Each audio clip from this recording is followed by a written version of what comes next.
walk through fire with shadows on my heels. Scars turn to stories that taught me to feel. Lost in the silence, found in the flame. Now wear my battle cry without shame. This isn't the end, it's where I begin. A soul that remembers the fire within. Welcome back to another episode of A Warrior Spirit, brought to you by Praxis 33. I'm your host, Daryl Snow. Let's dive in. Every once in a while, you're fortunate enough to meet an individual online, kind of follow their life, and then you get the pleasure of meeting them in real life, and they're just as cool in real life as they are online. And my guest today was one of those guys. I really admire and respect Javier Santana.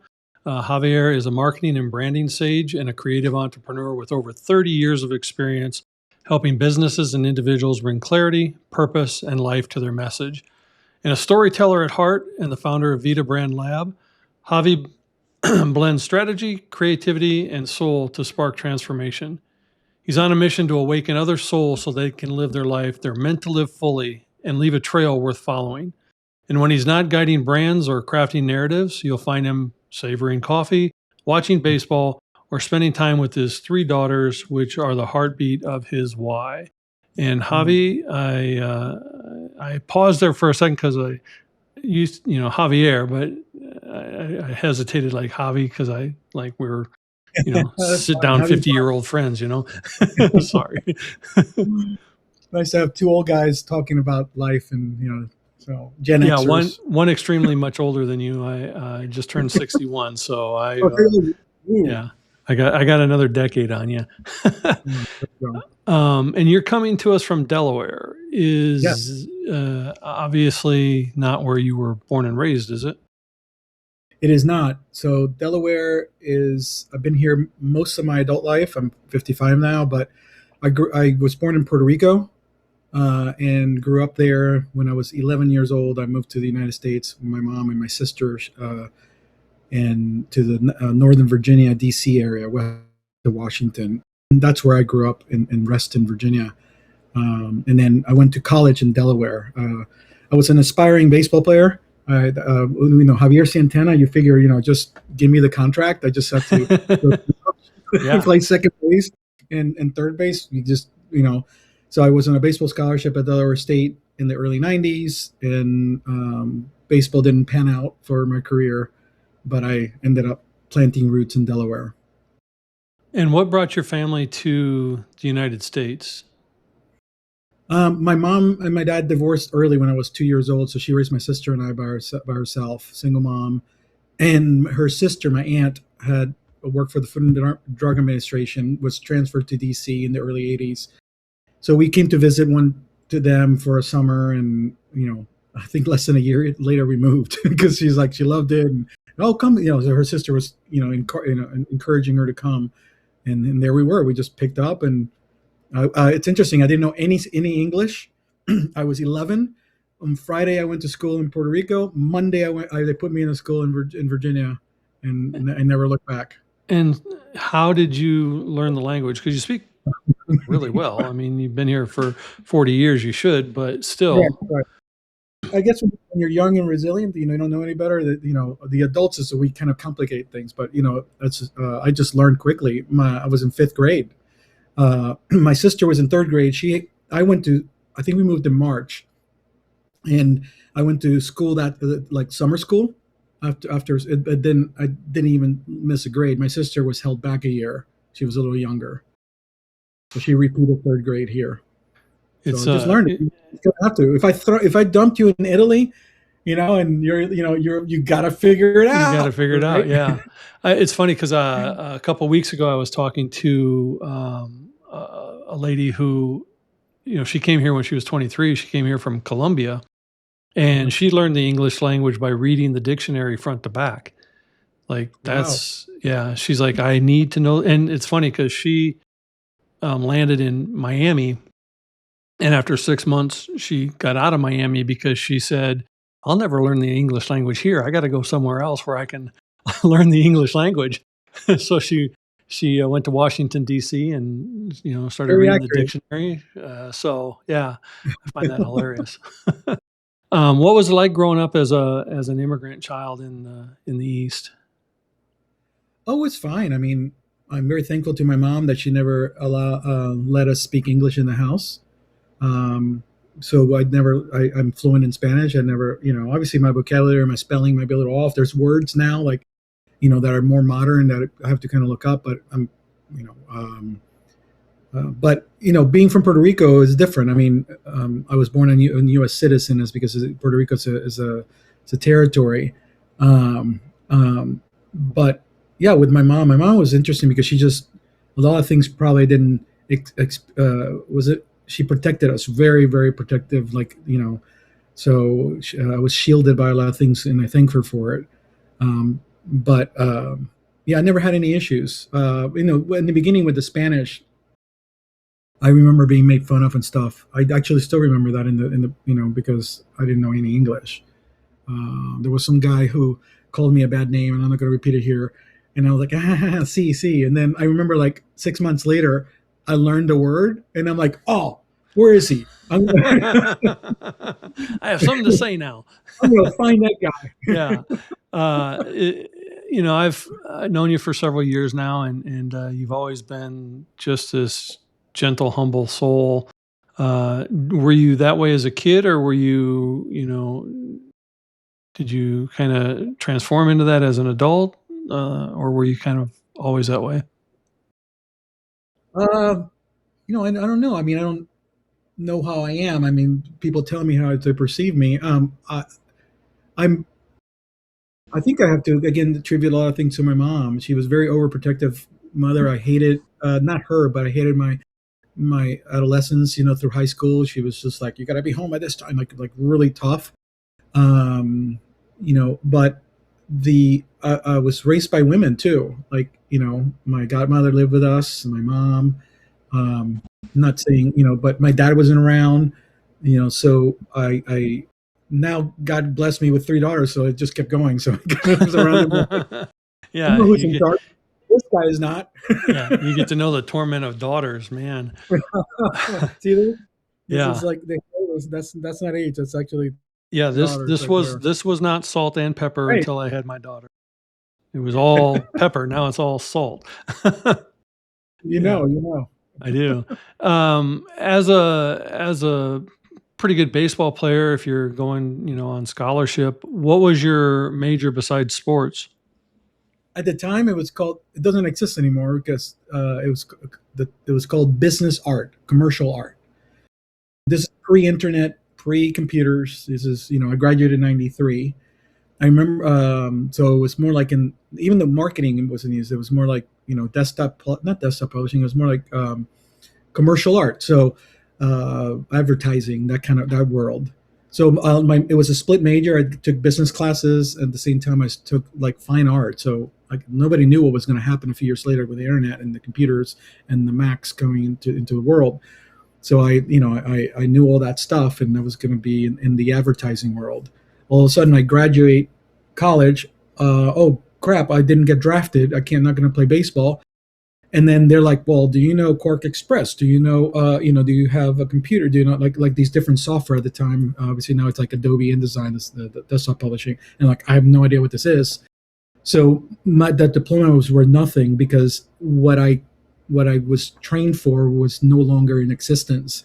So it began a pattern which I, to this day am. It's like you gotta figure it out and reinvent yourself, and so I taught myself everything. It's From funny that. because I was 35 when I got my bachelor's degree, and I had been in sales since I was a young kid. I mean, you know, Eagle Scout, you learn to sell, as a kid in elementary school or junior high, you learn to sell candles and, Snickers bars and all that stuff, and so I was really good at sales. So I never had any interest in graphic design. And it was getting to that day and age where now you needed a degree in order to get a job, whereas before I just needed to know how to speak. And so I happened to be working for a local art school here as an admissions representative. And I was literally in my house, the first house I had bought, laying on the couch, and I just woke up like out of a nap and sat up and go, I think I'm going to go to school. I kind of like where I'm working. I think I'll go there. And so I went to design school. Yeah, and I ended up finishing third in my class, not because I was any more talented than those kids, but because I was willing to outwork them. Like I busted my ass. So I learned graphic design and then started my own design company. What got you into entrepreneurship? I think that was just ingrained in me. All my family has always been like that. My grandfather, my uncles, my aunts, and they just had. I always saw people. I come from a long lineage of artisans in Puerto Rico, like good artists, and they would have their own businesses, and so I was exposed to that. But then as things went on, I got a job. This is early on, so I was a graphic designer. I got jobs doing that. I worked in printing companies as a typesetter, learning that world, prepping files for print. But I always, it's really started coming out. And to answer your question, when the internet really kicked off, I was working at this is like a part-time job as a customer service representative for a company that does warranties. So we just answer the phone, but we sitting there waiting for a phone call, and we had all the tables. And I remember this guy across from me had this book, and it was like web design. And I'm like, oh, what's that? And it's like this thick. Mm-hmm. This is like 93, 94. And I'm asking him, he's like, oh, this is kind of the thing, websites and all this. And I was already doing the graphics for print, and that kind of exposed me to that. And I ended up building a website like a year later, the way at the time that we used to do them. And I ended up applying for a job on an internet service provider called Easy Online. They're no longer in business, in Delaware. I was living in Virginia. That's how we actually came back to Delaware, because a friend of mine lived in Delaware, and they sent me the job description looking for web designers. I'm like, I'm not a web designer. I would love to, but I do graphics. Like, you should apply. I applied. I sat with them for like 5 hours, and they said, look, what you know, I can't teach, but I can teach you this technique because you can apply your hours to do this. So then I started doing that, and I'm like, wait a second, I could do this on the side and do websites for people. And then that's when I've always had some client on the side. Is that when you started Vida Brand Lab? No. Vida Brand Lab is the latest version of my business that I just rebranded not even a year ago. I've had my side business for a long time. I've had jobs, and I was working for a gentleman as a marketing director back in from 2018 to 2020. Around 2020, when the world went to hell, COVID. His company was a construction company, and he also owned plumbing and HVAC. So I was the marketing director for him during that time, and my dream was to have my own agency, like full blown. I was more like a freelancer now, side hustle as they call it now, and always had business that way. It was nice to have my mom says icing money, and then you have your cake money as your job. So I always had icing money because that's extra. But then I started. I asked my business partner, not my business, my boss at the time. We were good friends. Hey, this is what I want to do. I'm already servicing you. Like, I like to start this. I'd love to do it with you. And he had resources. He had capital, which it's nice when you have partnership. Here's advice for everybody. If you go into partnership with somebody, make sure that both people are not broke. It's not going to work. That's good advice for whatever the partnership is, business, relationship, any part of it. Right. So he had capital, he had,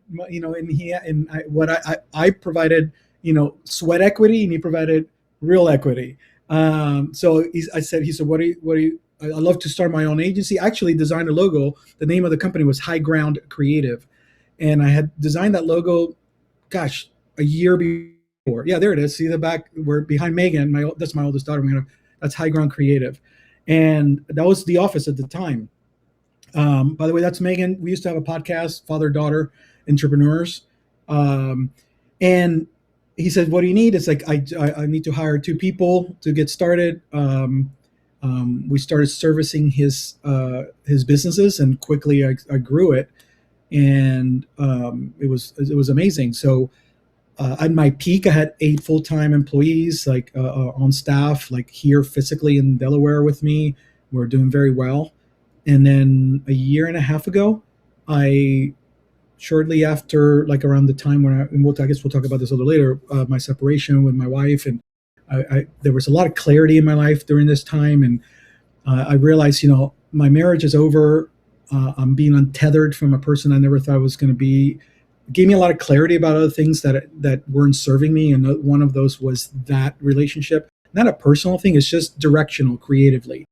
I wanted to do certain things. He wanted to do other things. It wasn't aligning, so we kind of shut it down, and I went on my own. So some people scale up. I scaled up, and then I scaled down on purpose. I had to shut it down. Every one of my clients came with me, so it's not like the business wasn't doing well. So for like a year, I was drowning in these retainer contracts and served my clients. It was fine, but it gave me the autonomy, and to me, that's incredibly the most valuable thing. Which I still got to work, I still got to make the money, but I can go left, up, up, down, left, right, and without having to ask somebody. Which is very freeing. And when we come back from this short commercial break, we're going to dive into just how much freedom that allowed you. So we'll be right back. So when did you realize the noise in your head wasn't actually your voice? When I noticed every thought sounded borrowed. Fear, pressure, old scripts, just running on repeat. That's why I listen to Breakthrough Radio. Scripture, truth, conversations that actually reset the way you think. Breakthrough Radio, because what you hear shapes who you become. Listen daily. Hey, welcome back to the show. We're sitting here with Javier Santana, and today we're diving into his creative journey. And we were talking about you mentioned briefly before we went out, your relationship with your wife. You were married for quite a long time. How long were you married? 28 years. 28 years is a long time, and then to have it dissolve. Now, I'm a little older, so I've seen some marriages, and I don't know your relationship or what happened, but what does happen that I see when people have that kind of longevity is that they become empty nesters, and then they forgot how to still communicate with each other, because a lot of the marriage, they were busy raising the kids and businesses and all that. And so when it just became them again, they forgot, how to keep that going. Was that similar to your situation or different? There's some similarity. We were married 28. We were together almost 32. Over half your life. Absolutely. There's culpability in both ends. So there's nothing. Her and I still talk. We co-parent. My youngest, who's 16 now, going on 30, which I see that, but being my third one, I thought it was easier. It's different. Like my girls are 6 years apart, so it's just complete different generation. So anyway, so I'll kind of sum that up in a nice little bow for you. I think what it was, looking back, because it's easier looking back, is no regrets. Because I don't look back at my marriage and go, oh, that was horrible. No, obviously we all had our ups and downs in some really tough periods. We birthed 3 beautiful young ladies.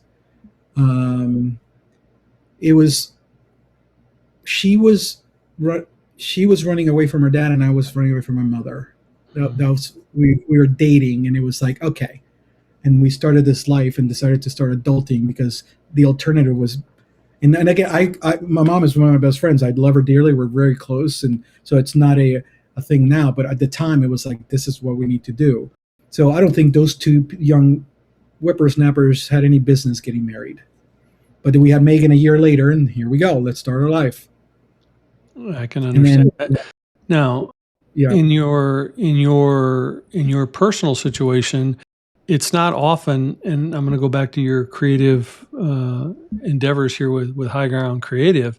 It's not often we get to go into business and do work with our children, which for you, yes, I think is amazing. And I've seen your daughter's work online. She is an incredibly amazing, talented, she's a right? very talented person. And so Yes. how did it come about that you two decided to, hook up and do this stuff? No, it's a great, great question. So, she is a prettier version of me. I mean, obviously she's been married a year and she's been out of the house for a while, so she's developing her, more her personality. But when she lived with me, like I knew what she was thinking. It was me. Like, so creatively, she kind of got that and the love for coffee and all that. So we share a lot of the same interests. Um, um, so we've always been very close, her and I. So she's unemployable, an entrepreneur since she's now 28 and she was like 20. The only two jobs she's ever had, one was working for me when I used to be a co-owner of a construction company, but I ran the special projects and marketing. That didn't last very long, but she worked for us for 1 year, and then she also worked for Chick-fil-A for 6 months. After that, she's been literally self-employed the whole time, her whole life. There was, to answer your question, we were asked to be on a podcast together, father daughter, entrepreneurs, and we went on the podcast. And during that podcast, I realized something. The light bulb went on. It's like, man, we really have. I kind of knew that, but like in this setting, we have really good chemistry. And I remember afterwards, I said to her, "Hey, let's go get some lunch." And we went to like an IHOP down the street, and she was already thinking this. And so again, I'm like, did you like the whole thing? So I got this, like, she knew she had been helping me to put together a podcast for High Ground. It was just going to be Javi talking about marketing. Like, who the heck wants to listen to that? So I said to her, would you mind, since you've been helping me, what do you think about being in front of the camera with me? She's like, Dad, it would be so awesome. I was thinking about that. So we had conversation and, we started developing it. We changed the concept. And 3 months later, we started this together. Yeah, and I listened to some of your guys' shows, and the dynamic between you is really great. And it's always nice when you can get the younger person's version and the older person's version of a topic or a subject and see how they are viewed differently and how they blend. And you guys were awesome. Speaking of blend, anybody who knows Javier Santana, knows that a day without coffee is like, just kidding. I have no idea, according to Javi. And now I don't do this often, but in order to, I brought my coffee as well, my rare second cup of the day. Now it is an evening interview, so I did make it an Irish coffee, but coffee nonetheless. So explain how this passion and love for coffee, and I'm wondering too, even in this Vida Brand Lab, is that a coffee bean? No, these are little leaves. Okay, so we have. It does look like a coffee bean, though. It does. Let me close the Vida Brand loop because you asked me earlier. Okay, so High Ground Creative, that was the business that had the employees and like full staff, office location. We had a lot of clients. Then I shut that down, went on my own. I changed the name to High Ground Solutions because people knew me as High Ground. So it could have been High Ground Underwater Basket Weaving didn't matter because it was High Ground. So I created that LLC. But then with Vida, the reason this is there is that a year into it, I started thinking to myself, where I am in my heart, in my journey, is not that High Ground is kind of connected to an old life, even though it wasn't so long ago.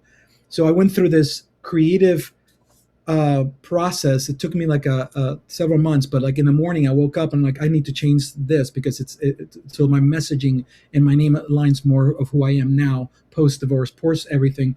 And Vida stands for it's life in Spanish. So Vida Brand Lab. It was more of boutique rather than a full fledged agency. So the concept came out of that. So I'm more like a lab, a small thing that I work with people one on one. We help people formulate things with their business. We look at things and do experiments and things like that. Kind of like that's the concept. That's why it's now called Vida Brand Lab rather than High Ground. So then to segue to coffee, coffee has always been part of my DNA. Culturally, Puerto Ricans are, coffee in many cultures. It doesn't matter, but a lot of cultures. I remember being 3 years old and drinking coffee. It's part of my culture, is part of our life, and so I'm a very much an aficionado. I am incredibly passionate about the coffee, everything about it. And another dream I've always had was to launch a coffee business. So coffee is, again, I can't imagine my life without it. So that's kind of what it is. So I overdo it on purpose because it's fun, and talk about it all the time. But the goal is, later this year to launch a coffee business. I've been working on that for close to 2 years, not on and off, but the vision is there. This is not like white labeled stuff. This is full fledged importing and roasting, direct to consumer business. So I need a lot of capital to do this right. And I've even made a decision to even open up brick and mortar, as part of it, which I'll roast on location, but have people come in and do that. So the name of that business is going to be called Vivir Coffee Company. So vida is life. In Spanish, vivir is to live in life. So what I would say to everybody is, I didn't have a midlife crisis at 50. I had a midlife awakening. That was my divorce was the catalyst for the awakening. Some people, and I speak to people about this all the time. It doesn't, for me, that's what woke me up. It doesn't have to take the loss of a long marriage for that to happen. My mom always said, and she's probably heard it from others, that one of the best gifts you can give anybody was to inspire them. So I tried to live my life that way and develop a platform where I can talk and inspire others. But I'm just wrapping my message around the coffee bean, because coffee promotes life. The lifespan of a bean. It's kind of a metaphor for life. You have it come out of the plant. Some fall off. You have to prune it. You have to nurture it. Then you have to apply heat to get all the impurities out. I mean, that's life. That's our life journey, right? It is definitely our life journey. What I love is that you and I are of an age where we can remember when guys our age used to get into like the home microbrew. They're going to have their own brewery in their house, right? And instead, you're going to have your own coffee villa, coming right up. And knowing you, it's going to be wildly and hugely successful.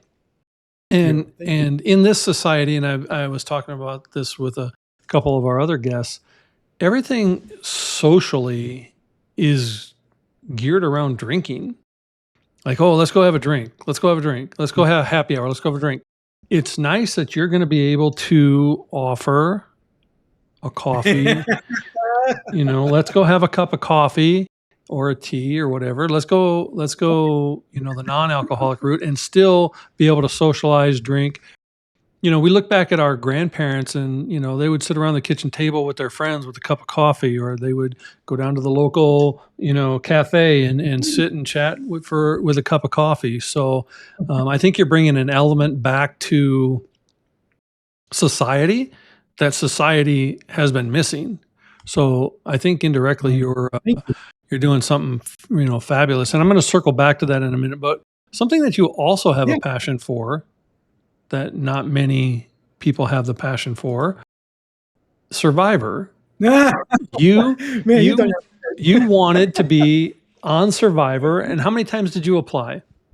What do you mean did? I still applied. I think I applied in January the last time. So you applied for 51. I applied for 51 and 52. Okay.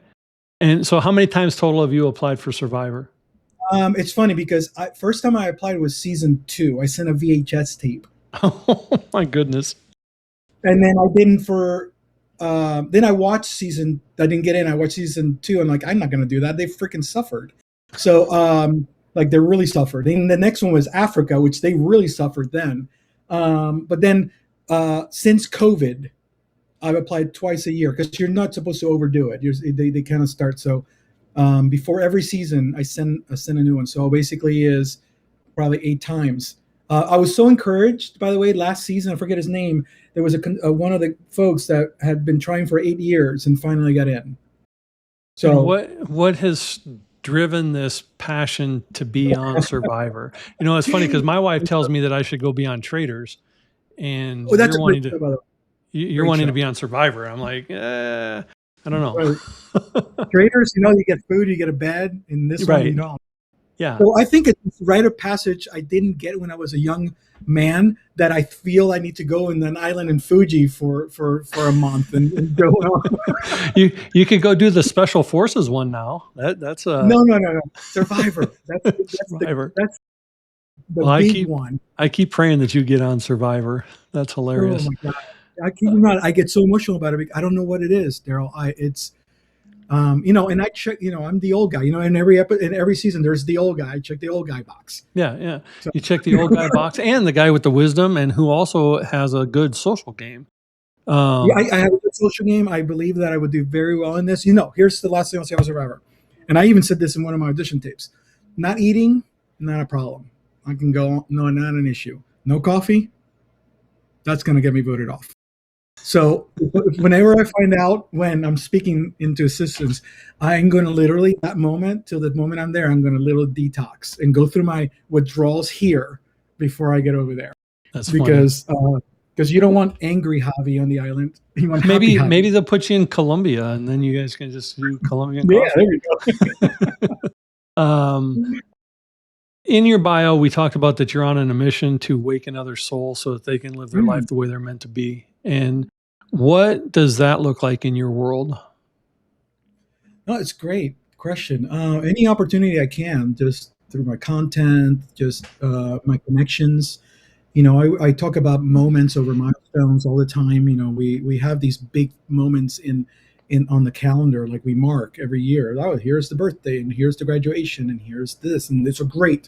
But life really happens between those moments and the little small minutia of everyday life, the mundane moments where we know there's miracles only if it's slowed down enough to see it. So that message, it's simple and it's not something I made up, but most people are in fifth gear all the time, and we need to be reminded to downshift, to be able to slow down, to be able to see this. So that's the awakening. I had it, but it doesn't have to take the end of a 20-year marriage for you to wake up. But there's a lot of people awake and numb and in living lives of quiet desperation. I forget the name of the author said that. And I lived that for many years. And there's more to life than just grinding. So my mission is just to any opportunity I get to do that. In the coffee business, yes, it is a business enterprise. It's going to be a lifestyle brand, but I'm going to use that as a way for me to communicate this message. Coffee promotes connection and promotes, community.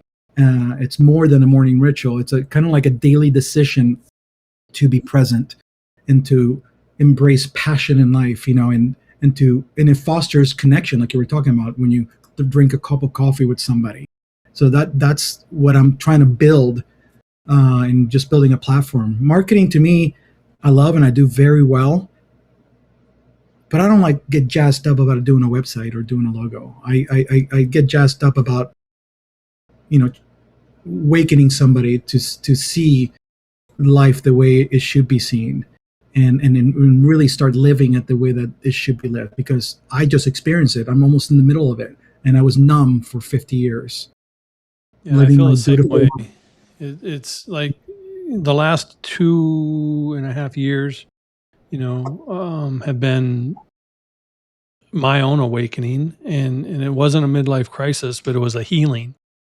Those of us who are grinders by nature, I have found in my own coaching practice and the people that I've talked to and the people I've seen progress, grinders by nature are trying to run from some traumatic experience they haven't healed from. And the busier they are, the more they do, the more they feel some sort of accomplishment and success. When the real life, like you said, is lived off of that hamster wheel.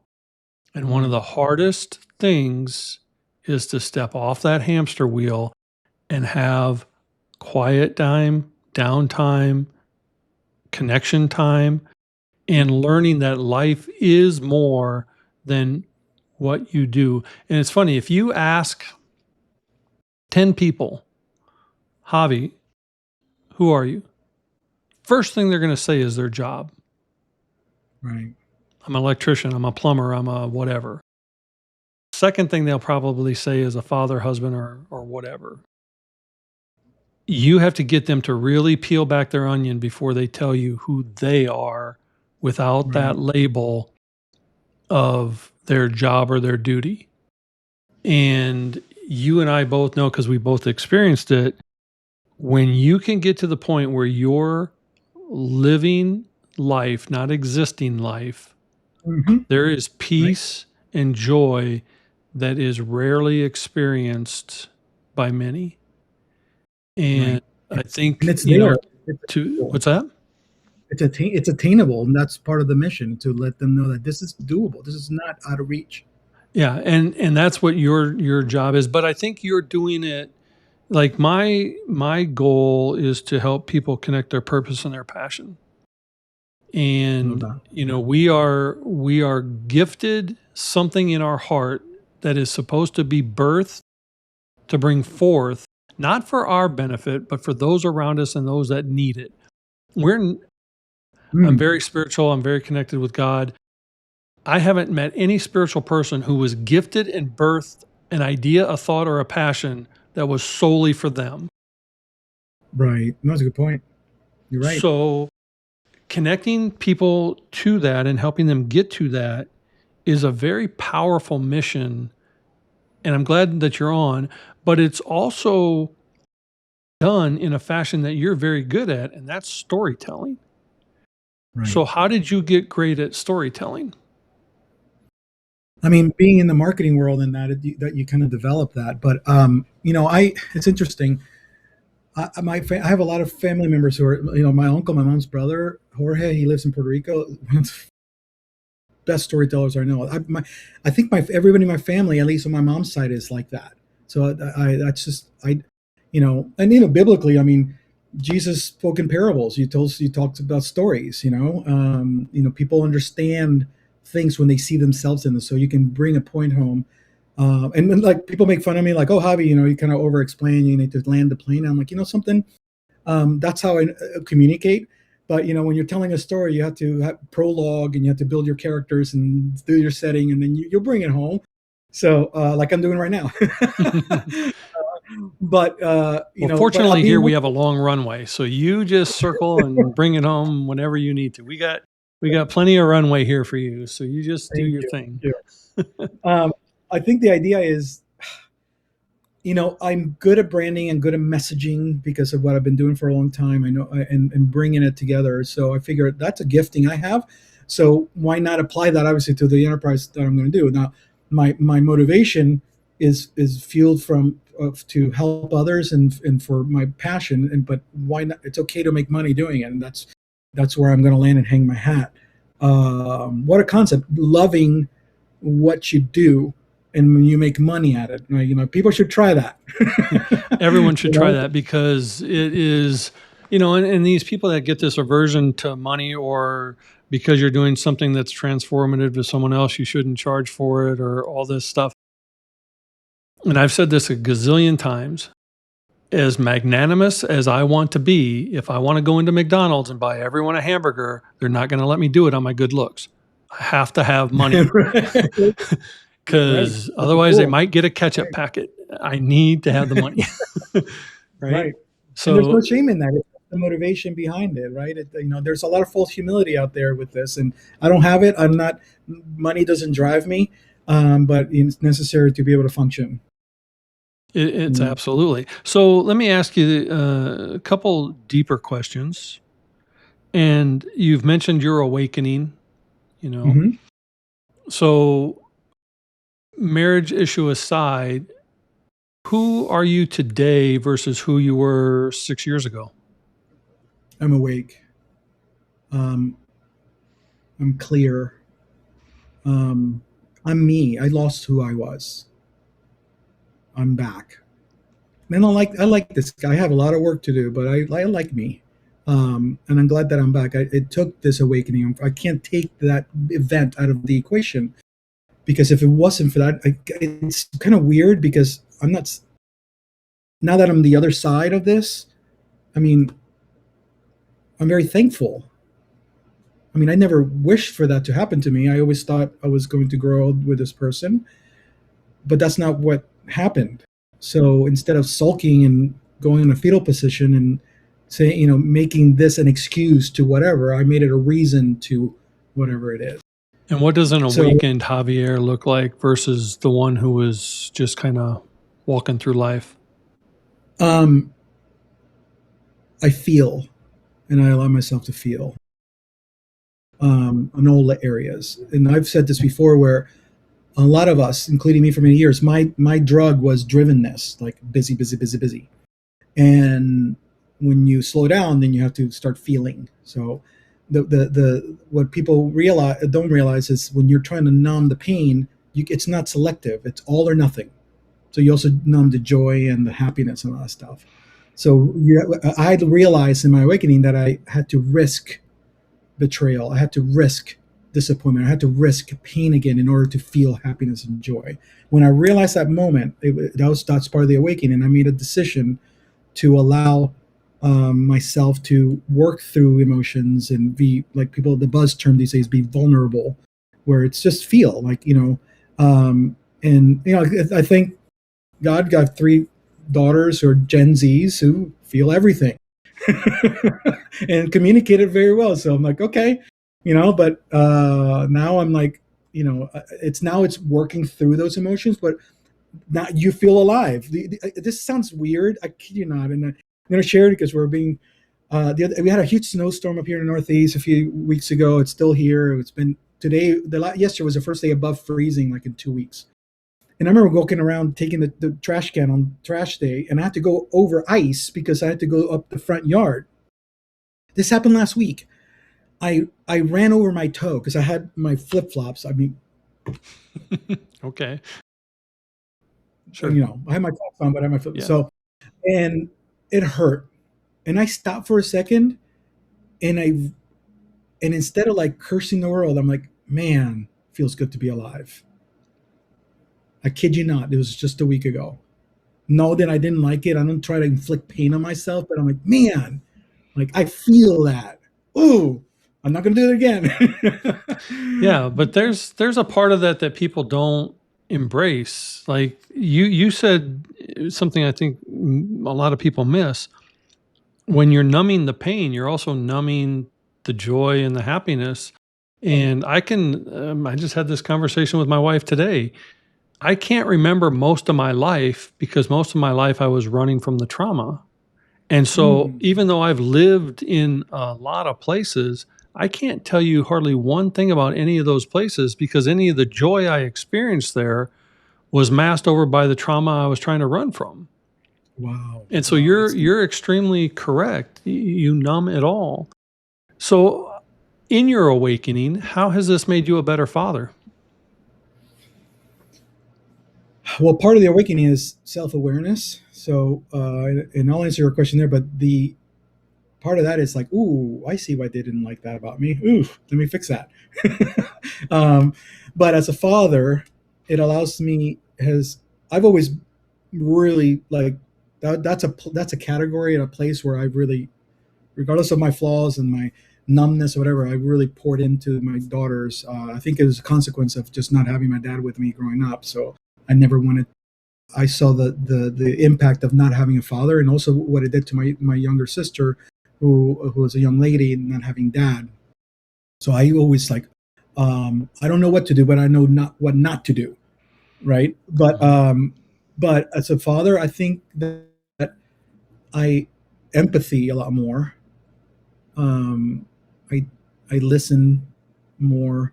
I don't react, and I do that in life more than I did before. But with my daughters, even more. I just see them, really see them, and I really enjoy them.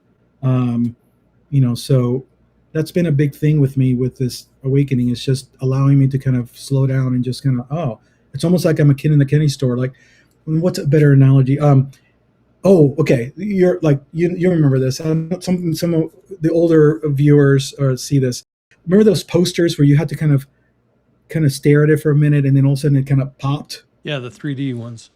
Right, Yeah, right. So I love those. I that imagery for me is my life was that poster before, and then now I'm like, oh, and like a lot of my world is like that, where I'm like, when the numbness goes, now I'm feeling all kinds of things and different things, and now it's a discipline of how to react, what to do, and I sound like in some kind of robot or something, but it's that new. I'm in the middle of this transition the last several years. How are you adapting to joy? Because I know when I experienced it, it was hard to accept joy because I hadn't known it for 59 years, other than my wife. How are you accepting joy? Are you good with it? Was it hard? Was it different? It's one of the hardest questions I've ever been asked. I'm still working on it. Yeah, that's a tough one. Enjoying things more. I look. I talk about this whole thing as like I've arrived. I'm in the middle of it too. So I've been feeling restless a lot recently, and I started looking into it and like, where is that coming from? And it's that, like, the downtimes when I've achieved them, and there's like, okay, I could be doing something, but I choose not to, and then enjoying those moments, and when there's something that to be joyful about, to stay in that longer. I it's hard. It is very difficult, but being mindful of that and of that energy is important. And then it's okay to stay in there and not just suppress it or kind of fold it. Like, people suppress pain or suppress negative emotions, but they also suppress joy. But I like to tell you this, that the restlessness is subsiding more and more, and that's when there's room for really enjoying those moments. So I don't know if I answered the question, but I'm still working on it. It's a struggle daily. Yeah, you answered it. And in my own life, I see those moments where I have given myself the grace to be still. I have to fight the mental part that says you should be doing something, when in reality, what I'm doing is reconnecting with my spirit and my soul and allowing my joy to return to my body instead of just doing something. So I think you're doing the right thing, and it is hard to accept that stillness as a gift to yourself. I'm taking this moment that you just touched me with. No, I'm literally going to stay in that for a little while. Thank you for sharing that with me. Yeah, I need to. Please do.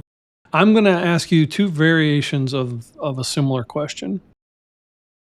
What do you want Javier Santana's legacy to be?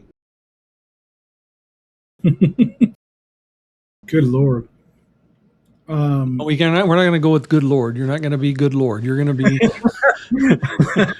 Javier Santana. Being a branding guy, I like to name things. So I have this little slogan, like ethos I live by. Like I say, live now, leave a trail. And live now is more like presence and mindfulness and being in the present moment, and not just being physically present, being here, like in your heart, and you're like engaging. But leave a trail is the legacy component. You can choose to leave a trail of destruction or leave a trail of joy and happiness. And so every time we come into contact with somebody, we have a chance to leave crumbs, a part of our trail, with that interchange, even if we never saw that person ever again.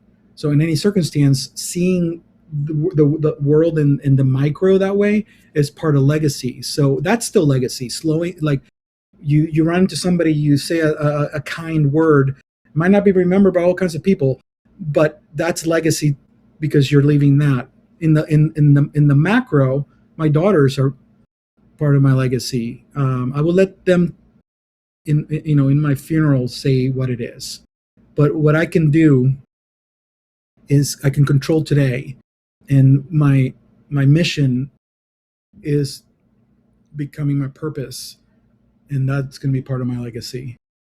So in your answer, you may have answered part of this second half of the question, because I said I was going to ask it to you in two ways. So that was your legacy. What do you want to be known? Because legacy is after, in my opinion, like after. Right. But what do you want to be known for in this variation of who you are? Gosh, that's a hard question. It's interesting because when a question is asked like that, immediately there's the voices start like, don't say that, don't say that, don't say that.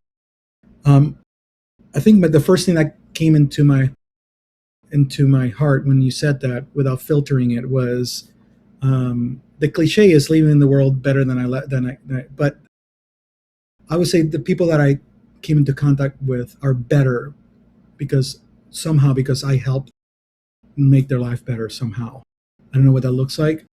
People say, well, if you don't have enemies, you're not doing something right. I'm like, I call BS. I understand when people say that. I'm not trying to be liked by everybody. I used to be that type of person. And that's not my goal. But if I have an opportunity to bless somebody and apply grace, even when that's not asked for, that's a better choice of legacy than just revenge or being vengeful or bringing that down. That doesn't help the world. That doesn't help them. So when someone comes to you and they're in their own awakening, they're in their own spiritual warfare and their own spiritual journey, they say, Javi, you've started yours. I see where you're going. How do I navigate this? Where do I start? What do you tell those people? Well, I would say something that it's very new to me, but you can't give what you don't have. So go internally and start working on you, because that's the most unselfish thing that anybody can do. Because then when your cup is full and overflows, from that is when you can bless others. I gave my oxygen to everybody in my life, my entire life, and I suffocated in the process. So I would say, work on you. Don't ignore the world, and then you're going to have there's going to be margin to help others. And I've said this for years, selflessness is not selfish. For that exact reason, you have to be able to give. If you want to continue to give throughout your life, you have to refill your cup first. Because if your cup has a constant hole in the bottom and you're just pouring, eventually there's nothing left for you to give, and you lose yourself, you lose who you are. Sometimes you lose your health along the way. Sometimes you lose your own joy, your own happiness. And then what is it that you're giving? Nothing. Nothing. My father died by himself of a heart attack in Puerto Rico on Father's Day about 8 years ago. I don't hate my dad. We had a fallout. We never really reconciled. That's been settled. I've reconciled that. But that's not a legacy. I have somebody, my brother-in-law passed away 3 years ago. And without getting into much, the only legacy he left was a life insurance policy. That's not, fine, but I'd rather leave more than that. But you can't, if you don't have it in you, there's nothing you can do. So from somebody who grew up with the value system that I don't believe anymore, if you take care of yourself, you're selfish, you got, die to your I understand the die to self from the Bible, but it doesn't imply that you ignore yourself and neglect yourself. It just means you in the priority list, you don't always put yourself first and at the expense of others. So there's a balance there. But again, when it comes to taking care of myself mentally, physically, emotionally, all of it, I can control that. And from that, I have the better capacity to be a better father and a better boss and a better, entrepreneur and a better business person, a better anything. And eventually it'll make you also a better partner to whomever is next in your life. Right. You know, when we come to that place where they don't have to try to heal us, we come to the relationship with a much better opportunity for a lasting, not that 28 years wasn't lasting, but still, you know what I mean, for a lasting, soulful relationship. Yeah, when you were going through your awakening, I know from my own experience, when I started to heal and I started to find my own joy, some of my friends that I had known for 15, 20, 30 years started to fall off and went away because I realized that they were superficial friendships, and my changed their dynamic, and they didn't change, in that same path. Did any of that occur with you? No, it actually was the opposite. That's awesome. I have two men who literally came back into my life, who knew me, and one of them, he's like my brother. He lives in Miami, and he's actually now a client too. But he's my brother.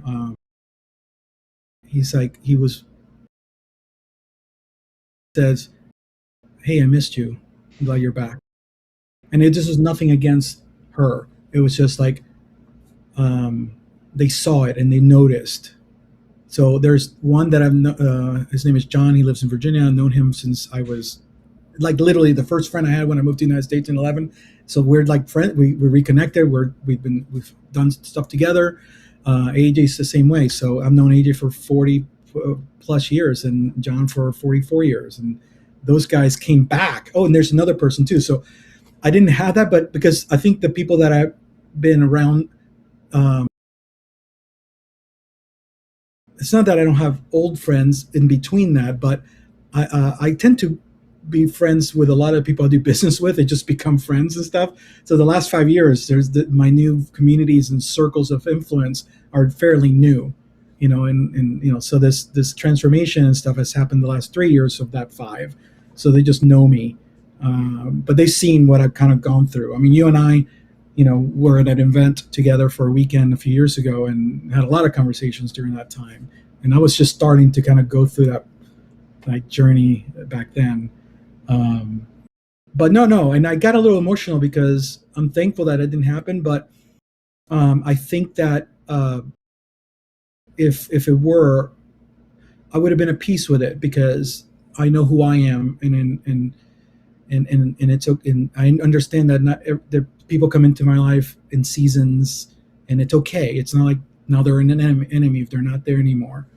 But it's funny because you mentioned about doing things and whatever. I was always pretty straight from the perspective of getting in trouble because I always feared the wrath of my mother if I didn't do it. So baseball and my mother's wrath kept me in a straight line through college and stuff until I got married. Then I was my wife at the time, but so I didn't really get in trouble because of that. Well, I'm glad that it worked in reverse and that those people came back to you. That shows real signs of healing. One last question for you before we wrap this up. What does a warrior spirit or having a warrior spirit mean to Javier Santana? All right. I think the first word that came into mind was tenacity. Just picking yourself back up, keep going. That's the warrior spirit. Is yes, we're gonna get hit. Yes, we're gonna bleed. Yes, we're going to be bruised. But there's always another moment. There's always, you can still get up. You can still keep going. You can still work through it. There's always hope. There's always hope. And I believe that's the warrior spirit. To believe that and live that.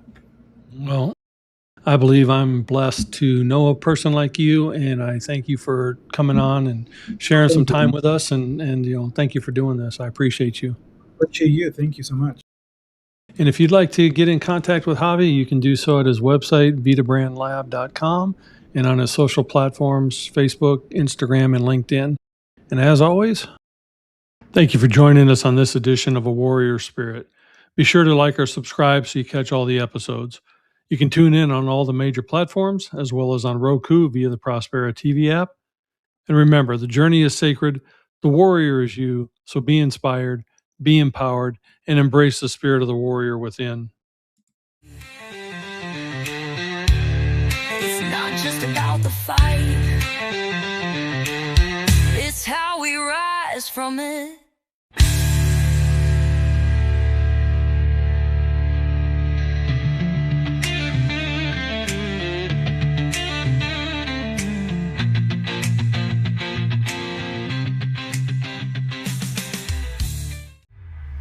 This is your prosperity.